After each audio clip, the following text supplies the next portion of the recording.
కేసీఆర్ ప్రభుత్వం తెలంగాణను అప్పుల పాలు చేసిందని మంత్రి కొండా సురేఖ ఆరోపించారు. ఇవాళ మంత్రి సీతక్క వరంగల్ నగర మేయర్ గుండు సుధారాణితో కలిసి వరంగల్లో పర్యటించారు. హనుమకొండ ఆర్ట్స్ అండ్ సైన్స్ కళాశాల గ్రౌండ్ లో 19న జరిగే సీఎం బహిరంగ ప్రదేశాన్ని పరిశీలించి ఈ సందర్భంగా వారు మాట్లాడారు. దుష్టపాలన అంతమొందించి ఏడాది పాలన సందర్భంగా విజయోత్సవ సభ నిర్వహిస్తున్నామని కొండా సురేఖ తెలిపారు. ఇందిరాగాంధీ జయంతి సందర్భంగా 1,00,000 మంది మహిళలతో విజయోత్సవ సభ నిర్వహిస్తున్నామని చెప్పారు. వరంగల్లో తెలంగాణకు రెండో రాజధానిగా కోసం అడుగులు పడుతున్నాయన్నారు. ఫోన్ ట్యాపింగ్ కు సంబంధించిన అధికారులు విదేశాల్లో దాచారని ఆరోపించారు. బీఆర్ఎస్ ది తుగ్లక్ పాలన అని ఎద్దేవా చేశారు. బీఆర్ఎస్ నేతలకు పిచ్చి పట్టిందని సైక్రాటిస్ట్ కు చూపించుకోవాలని సెటైర్లు గుప్పించారు. కేటీఆర్ విషయంలో నిజాలు తేల్చిన తర్వాతనే చర్యలు తీసుకుంటామని స్పష్టం చేశారు. అనంతరం మంత్రి సీతక్క మాట్లాడుతూ బీఆర్ఎస్ బీజేపీ పార్టీకి రాజకీయ లబ్ధి తప్ప వేరే ఆలోచన లేదని, అందుకే అధికారులపై దాడులు చేస్తున్నారని మంత్రి సీతక్క ఆరోపించారు. తాము మంచి పనులు చేస్తే బీఆర్ఎస్ అడ్డుకుంటోందని చెప్పారు. హైడ్రాకు అడ్డుపడుతున్నారని ధ్వజమెత్తారు. మీరు చేసిన సకల జనుల సర్వే ఏమైందని ప్రశ్నించారు. లిమ్కా బుక్ రికార్డ్ కోసమే బీఆర్ఎస్ సకల జనుల సర్వే చేసిందని ఎద్దేవా చేశారు. కానీ తాము చేసే కులగణన ప్రభుత్వ పథకాలు సక్రమంగా అందించడానికేనని స్పష్టం చేశారు. బీఆర్ఎస్ పార్టీకి మూటలు ఇచ్చిన చరిత్ర ఉందని సంచలన ఆరోపణలు చేశారు. దేశంలో అత్యధికంగా దోచుకున్న పార్టీ బీఆర్ఎస్ అని మంత్రి సీతక్క ఆరోపించారు. లగచర్లలో కలెక్టర్ వికారాబాద్ కలెక్టర్ గారి మీద దాడి జరిగిన విషయాన్ని దాన్ని ఏం చేస్తూ ఉన్నారు అంటే దాన్ని మళ్ళీ ప్రభుత్వం మీదకి నెట్టి ప్రభుత్వమే కావాలని అక్కడ ఉన్నటువంటి గ్రామస్తుల మీద తప్పుడు కేసులు బనాయించి ఎస్సీలను ఎస్టీలను ఇబ్బంది పెట్టి వాళ్ళను మళ్ళీ జైళ్ళల్లోకి పంపించే ప్రయత్నం చేస్తుంది అని చెప్పే ప్రయత్నం చేయడానికి ఈరోజు బీఆర్ఎస్ టీఆర్ఎస్ వాళ్ళే నిర్ణయించుకోలే. ఆ పార్టీ ఈరోజు అది ఒక ప్రణాళిక సిద్ధం చేసుకుంటా ఉంది.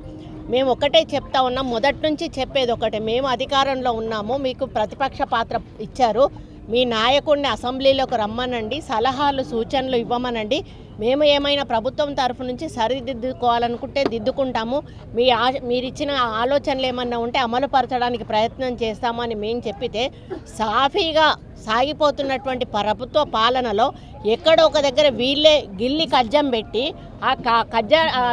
దాన్ని ఏం చేస్తున్నారంటే ప్రభుత్వం మీద రుద్దే ప్రయత్నం చేస్తూ ఉన్నారు. ఈరోజు అక్కడ జరిగినటువంటి విషయం ప్రతి ఒక్కరికి కూడా తెలుసు. ఒక వ్యక్తి సురేష్ అనేటువంటి వ్యక్తి వచ్చి కావాలని కలెక్టర్ గారిని గ్రామంలోకి రమ్మని పిలుచుకొని వెళ్ళి కనీసం కలెక్టర్ గారు డోర్ తీసి కారు దిగకముందే అక్కడ దాడి చేయడం జరిగింది అనేది మనందరికీ కూడా తెలుసు. అతని ఫోన్ ద్వారా 48 సార్లు దాదాపుగా ఒక వ్యక్తికి ఫోన్లు పోయిన సంగతి, ఈరోజు పట్నం నరేందర్ రెడ్డి గారు అరెస్ట్ అయిన సంగతి, ఇప్పుడు ఆయన అప్స్టాండింగ్లో ఉన్నాడు సురేష్ అనే అతడు, ఆయన వెళ్ళిపోయిన సంగతి ఇవన్నీ తెలుసు. ఒక పక్క ఫోన్ ట్యాపింగ్ కేసులో చూస్తే అధికారులందరూ అమెరికాలు ఆ దేశాలు ఈ దేశాలు పారిపోయినరు, వాళ్ళని రాణిస్తలేరు.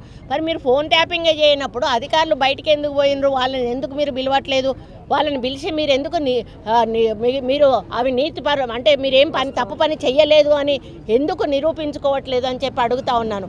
ఇక కేటీఆర్ ఏమన్నంటే నేను జైలుకు పోతా మూసీ నది విషయంలో, ఇప్పుడు మూసీ కూడా రెచ్చగొట్టి ఈరోజు మూసీ ప్రక్షాళనను అడ్డుకుంటే అందులో పురుగులు పడి చచ్చిపోతారు ఎవరైనా అడ్డుకుంటే. ఎందుకంటే మూసీ ప్రక్షాళన అనేది జరిగితే అది హైదరాబాద్కు ఎంతో వన్నె తెస్తుంది, హైదరాబాద్ ప్రజలకు వన్నె తెస్తుంది, రేపు పర్యాటకులను ఆకర్షిస్తుంది, పెట్టుబడులను ఆకర్షిస్తుంది. అటువంటి మూసీ ప్రక్షాళనకు పూనుకుంటే వెళ్ళి వాళ్ళని రెచ్చగొట్టి వాళ్ళతోటి మా మైకుల ముందట మాట్లాడిచ్చేసి వాళ్ళ పేడ్ ఛానల్స్ ఏవైతే యూట్యూబ్ ఛానల్స్ ఉన్నాయో ఒక 15-16 ఛానళ్ళని పెట్టుకొని వాటిల్లో వైరల్ చేస్తూ ఆ కార్యక్రమాన్ని చేస్తూ ఉన్నారు. ఈరోజు ట్రైబల్లను కానీ ఎస్సీలను కానీ ఎస్టీలను కానీ గుండెల్లో పెట్టుకొని చూసుకునే పార్టీ ఏదైనా ఉన్నదంటే అది కాంగ్రెస్ పార్టీ. ఈరోజు కాదు, ఇందిరాగాంధీ హయం నుంచి ఈరోజు వరకు కూడా